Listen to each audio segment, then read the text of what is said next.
There are a few things that you should know about your car that may become beneficial.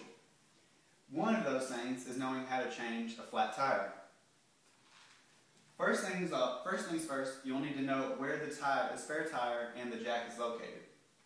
For cars of any sort, most of the time they'll be located in the trunk. So what you'll need to do is you'll need to twist off the cap and lift up the carpet, like so.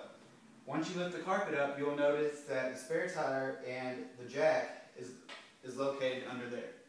So you'll need to pull the jack and the tire out and bring it to where the existing flat tire is. At that time, you'll need to know about proper placement for your jack. So for most cars, there will be an axle or a support beam right around this area, maybe about 6 inches to the back of your tire, in the back of the tire. So you will then begin to lift the jack up, like so. But you won't want to lift the tire completely off the ground. You'll want to leave some slack between the tire and the ground, but you'll want to keep it still steady on the ground, at which point you will begin to loosen up the lug nuts. Once you have loosened up the lug nuts, but not taken the lug nuts completely off, you will then begin to raise the jack up more, and at that time you will have the car suspended in the air about an inch or so off the ground.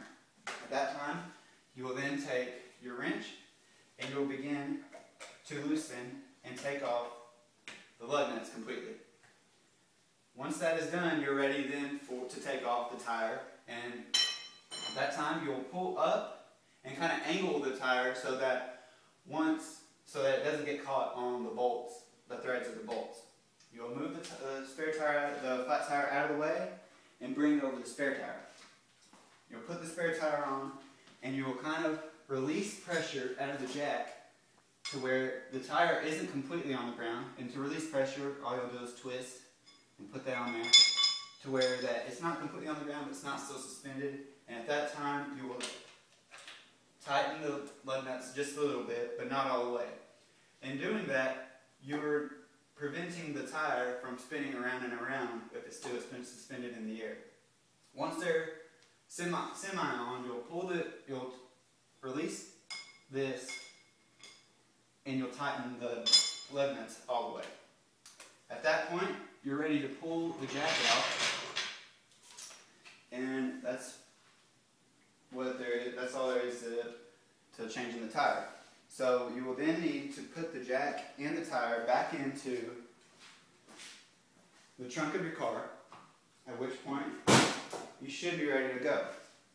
In doing this, I hope that, and watching this video, I hope that you will not only learn to save time, but also money, and it'll keep you from being stranded on the side of the road for minutes or hours at a time waiting on a buddy to come help you change your flat tire.